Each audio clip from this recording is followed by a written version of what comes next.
Bonjour, je m'appelle Manon Lefrançois, je suis ostéopathe pour animaux diplômée de l'école française d'ostéopathie animale en septembre 2019, donc depuis 1 an, et j'exerce mon métier en Normandie.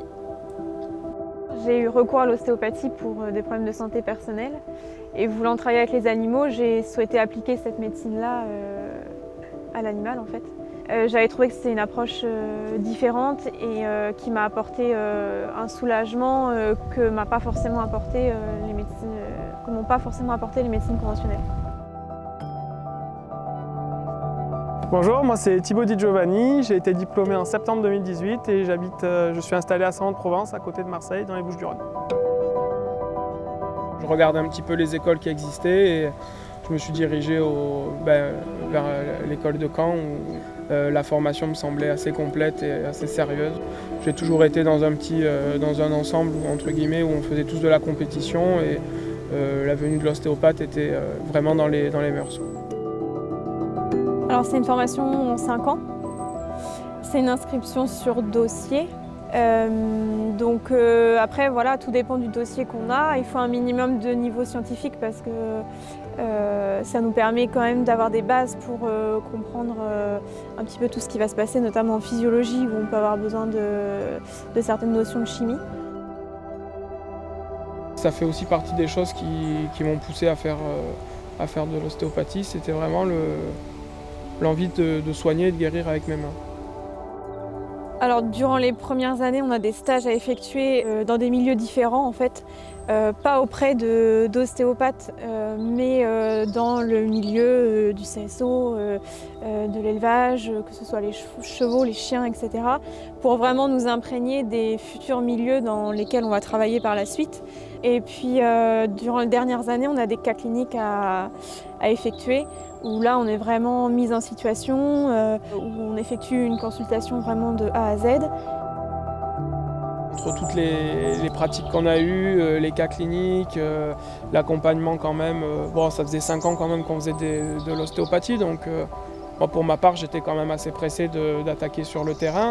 On avait nos stages, je pense qu'on commençait à avoir un petit réseau avec, on a tous je pense eu la phrase dès que tu es diplômé tu m'appelles, donc c'est vrai que je pense que dans la majeure partie des cas, on est impatient de commencer à travailler.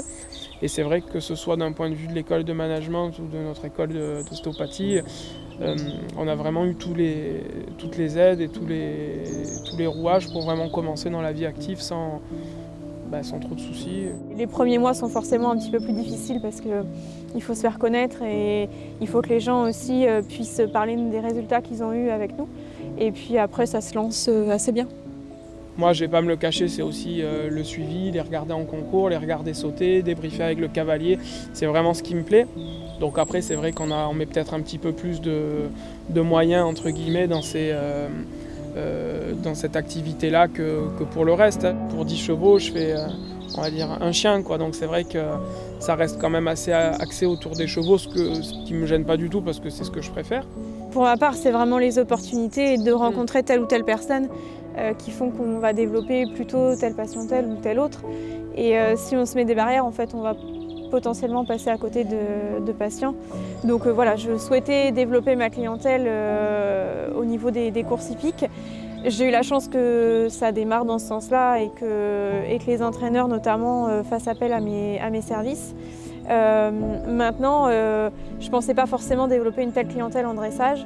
Et pour autant, j'ai récemment commencé à travailler pour une très grosse écurie de dressage. Donc c'est aussi les opportunités de la vie professionnelle qui nous aiguillent au niveau de la patientèle. Je pense qu'on a un peu la clientèle, la patientèle qu'on aime avoir aussi.